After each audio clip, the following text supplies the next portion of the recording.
Bienvenue dans ce 4e module de notre formation. Aujourd'hui, la prévision des commandes et l'optimisation des stocks. Nous allons aborder un aspect souvent négligé, mais pourtant fondamental de la rentabilité d'un resto, l'anticipation. Vous savez mieux que personne, en restauration, il n'y a rien de pire qu'un plan en rupture de stock ou des produits périmés en réserve. Ces deux extrêmes sont des pièges, et pour les éviter, il faut être capable de prévoir avec le plus de précision possible. Cette précision, c'est à la fois un travail de bon sens, basé sur l'observation de vos ventes passées, mais aussi un exercice structuré qui peut s'appuyer sur des outils, des indicateurs et une bonne organisation. Nous allons voir comment transformer vos intuitions en un plan de production clair et une gestion des commandes efficace. Vous repartirez après ce module avec une méthode pour anticiper vos besoins, ajuster vos approvisionnements et sécuriser vos marges. Pourquoi c'est si important ? Commençons par une évidence trop souvent sous-estimée. Une mauvaise gestion des stocks coûte cher, très cher. D'un côté, des ruptures qui vous font perdre des ventes et ternissent l'expérience client. D'un autre, des surstocks qui engendrent du gaspillage, bloquent de la trésorerie, consomment de l'espace inutilement, voire même vous font prendre des risques en termes de règles d'hygiène. Ce module va vous aider à vous placer entre ces deux écueils, là où la gestion est fluide et les stocks sont optimisés. Nous verrons comment adapter vos commandes à la réalité du terrain, comment éviter les excès tout en étant prêt pour les pics d'activité. Et surtout, nous parlerons du lien direct entre prévision de commande, plan de production et marge de sécurité. Car mieux vous anticipez, plus vous sécurisez vos résultats. L'objectif est simple, chaque euro investi dans vos stocks doit se transformer en chiffre d'affaires. Voici un schéma qui synthétise les principales étapes de la prévision de commande. Prévoir ses commandes, ce n'est pas faire au feeling. C'est un processus rigoureux, fondé sur l'analyse des ventes passées, les événements à venir et les spécificités de votre carte. Première étape. Analyser les données historiques. Vos ventes des semaines ou mois précédents sont une mine d'informations très intéressante. Par exemple, si vous savez que vous vendez en moyenne 80 portions de lasagne par semaine, cela devient une base fiable pour estimer votre besoin futur. Mais ce n'est que le point de départ. Il faut ensuite ajuster cette base selon plusieurs critères. Les événements locaux ou calendaires, les fêtes, les ponts, les retransmissions d'événements sportifs si vous en faites, les périodes de vacances scolaires si ça vous amène des flux plus forts ou des flux plus faibles, la saisonnalité, quelle est la part des produits de saison dans vos cartes, les éventuelles promotions ou suggestions que vous avez déjà réalisées ou les nouveautés que vous allez amener à votre carte. Et bien sûr, les prévisions de fréquentation. À partir de cette estimation, vous construirez votre plan de production hebdomadaire. Quelles places seront proposées, combien de portions à prévoir, quelle quantité de matières premières seront nécessaires. Et ce plan de production devient alors le fil conducteur de vos commandes. Pour mieux gérer vos stocks, vous devez aussi apprendre à les valoriser en jours de chiffre d'affaires. C'est un indicateur très utile. Un stock équivalent à 5 jours de chiffre d'affaires, par exemple, est très agile, mais aussi très sensible aux ruptures. Tandis qu'un stock de 20 jours est beaucoup plus sécurisant, mais il mobilise aussi beaucoup de trésorerie. Le bon équilibre dépend de votre concept, de votre fréquence d'approvisionnement, mais aussi de vos capacités de stockage. Si vous êtes livré tous les jours, vous pouvez travailler avec un stock bas. Si vous avez une petite réserve et une carte réduite, la rotation est donc très rapide. Inversement, si vous avez une carte très large, des produits peu périssables ou des fournisseurs éloignés, vous devez peut-être conserver plus de marge. Connaître votre ratio de stock divisé par le jour de chiffre d'affaires vous permet d'ajuster vos commandes au plus juste, de réduire le gaspillage et de garder une trésorerie la plus saine possible. Pour calculer le délai moyen de votre rotation de stock, arbitrez déjà quelle période vous souhaitez prendre. Est-ce que c'est au mois? Dans ce cas-là, on divisera par 30 jours. Est-ce que c'est à l'année? Dans ce cas-là, on divisera par 365. Cela va dépendre de votre activité, est-ce qu'elle est très saisonnière ou non. Donc en fait, c'est la valeur de votre stock moyen divisé par le chiffre d'affaires de la période choisie, multiplié par le nombre de jours de cette période. En restauration, généralement, le niveau de rotation de stock doit se situer entre 4 et 8 jours de chiffre d'affaires afin de ne pas être en rupture, mais également de pouvoir avoir suffisamment de stock pour faire face aux pics d'activité. Voici maintenant quelques techniques concrètes pour gérer vos stocks au quotidien. Premièrement, la méthode FIFO. First in, first out, soit première entrée, première sortie. Elle semble basique, mais mal appliquée, elle est source de pertes ou même génératrice de risques d'hygiène. Il faut pour cela organiser physiquement vos réserves pour respecter cette règle, c'est-à-dire qu'à chaque livraison, bien entendu, les produits qui viennent d'être livrés sont rangés derrière les produits qui étaient déjà présents afin d'assurer cette fameuse rotation de stock, premier arrivé, premier sorti. Ensuite, le juste à temps. C'est idéal pour les produits chers ou les produits très fragiles, comme le poisson frais, les crustacés. Si vous avez un plat du jour avec un ingrédient noble, commandez-le au plus près de votre production. Et enfin, le stock de sécurité. Il s'agit là de créer un petit coussin pour absorber les imprévus. Vous pouvez le calculer de la manière suivante. Consommation journalière moyenne de ce produit, fois le délai de réapprovisionnement moyen, fois le facteur de risque. Le facteur de risque, en fait, dépend de trois choses. La variabilité de la demande, la fiabilité du fournisseur et la criticité du produit. Ce calcul vous permet de ne pas commander à l'aveugle, mais de sécuriser votre production sans tomber dans l'excès.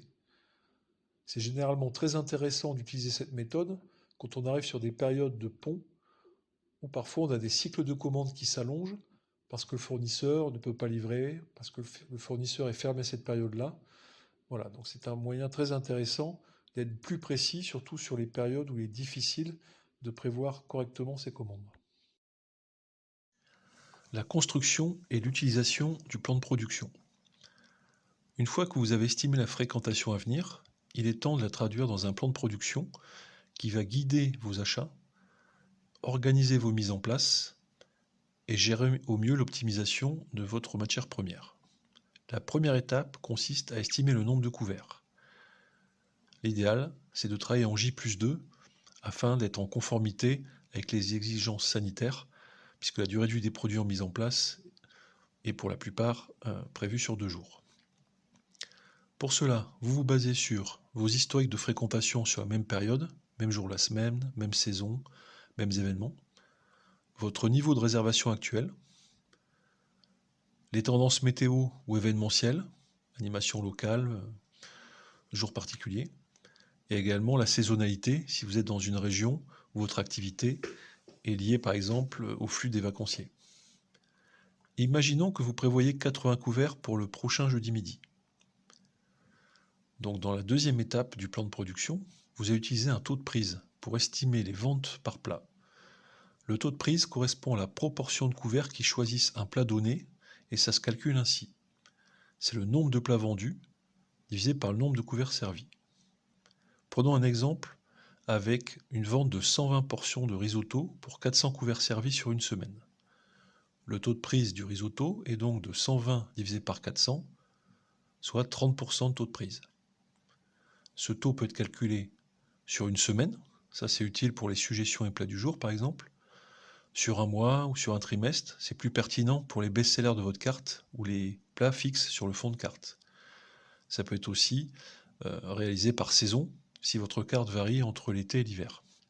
Reprenons notre exemple. Vous prévoyez 80 couverts et le taux de prise du risotto est de 30%. Vous pouvez donc anticiper la production de 24 portions avec le calcul suivant, 80 fois 0,30 ou 80 couverts fois 30% égale 24 portions.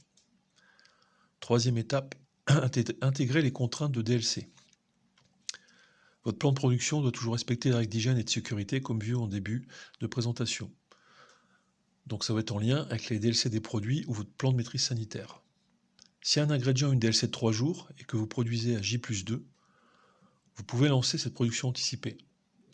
Sur certains produits avec des DLC courtes, comme les poissons frais, où la DLC est à J, vous devez ajuster le lancement et la prévision au plus tard possible. Cela implique de planifier en cohérence les approvisionnements, de produire en juste quantité pour éviter au maximum les pertes, mais aussi de prioriser les produits à DLC courtes dans les menus du jour et les suggestions pour optimiser vos stocks et les écouler.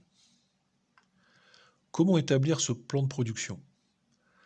Donc, avec vos prévisions de taux de prise par plat, vos volumes de couverts estimés, vos contraintes HACCP, vous allez inclure donc les volumes à produire par recette, les matières premières nécessaires à commander, et également vous pouvez aller plus loin en mettant en place le nombre de personnes nécessaires à mettre en cuisine, voire même les heures de production. Ce plan, c'est la colonne vertébrale de votre gestion MP. Il doit être mis à jour au moins une fois par semaine pour prévoir les commandes de la semaine prochaine. Il doit être affiché en cuisine, validé par le responsable cuisine et expliqué aux équipes.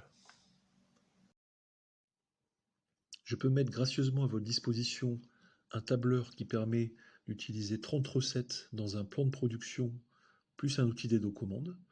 Pour l'obtenir, envoyez-moi simplement un mail sur ma boîte laurent@restosuccess.com ou envoyez-moi un message en DM sur Instagram. Nous pouvons aussi aller plus loin en personnalisant le plan de production à votre carte et en profiter pour étudier un plan d'action pour aller chercher 2% de marge nette supplémentaire dans les 3 mois qui viennent. De la même façon, laissez-moi un message sur les 2 mêmes canaux de communication. Voici un exercice sur l'utilisation des ventes pour prévoir ses commandes. Voici les ventes réalisées au cours du mois dernier pour un plat spécifique, exemple un plat du jour. Première semaine, 100 plats vendus. Deuxième semaine, 120 plats vendus. Troisième semaine, 110 plats vendus. Quatrième semaine, 130 plats vendus. Vous souhaitez commander les ingrédients nécessaires pour le mois prochain, tout en prenant en compte une augmentation prévue de la fréquentation de votre établissement de 10%. Première question. Quelle est la moyenne des plats vendus par semaine le mois dernier? Deuxième question. Combien de plats prévoyez-vous de vendre le mois prochain en tenant compte de l'augmentation de la fréquentation? Troisième question. Si chaque plat nécessite 200 g de poulet, combien de kilos de poulet devez-vous commander pour le mois prochain? Je vous laisse le temps de répondre à ces questions.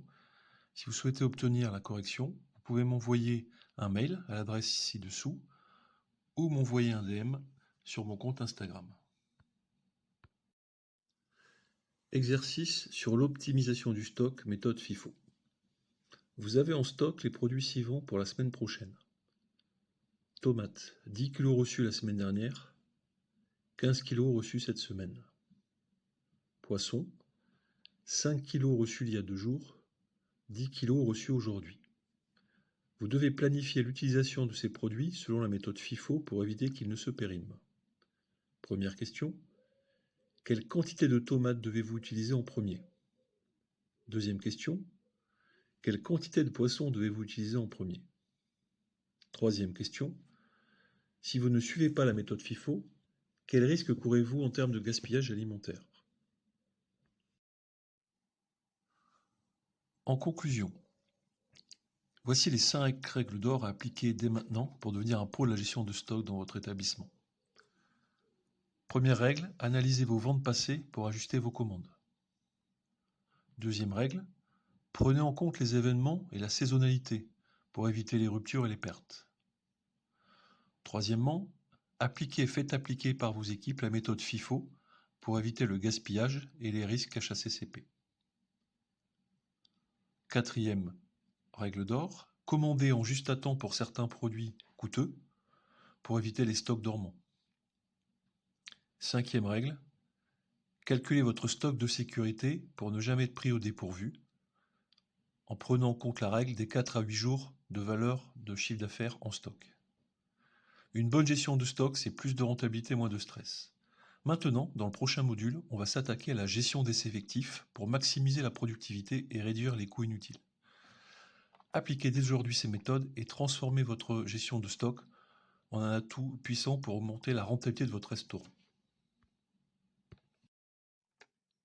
À ce stade de la formation, vous avez désormais acquis les compétences clés. Calculer votre marge de sécurité et votre seuil de rentabilité.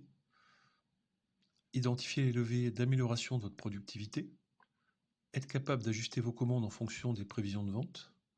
Vous commencez donc à avoir une stratégie de gestion et nous allons maintenant aller plus loin en parlant de la gestion des effectifs, de la vente additionnelle et de l'optimisation des cartes dans les modules suivants. Si vous souhaitez approfondir certains points, je suis à votre disposition. Vous pouvez me contacter directement par email à laurent@restosuccess.com ou via Instagram avec un DM. Et surtout, pensez à mettre en application rapidement tout ce que vous avez appris. Même un petit changement dans vos habitudes peut avoir un impact direct sur votre rentabilité.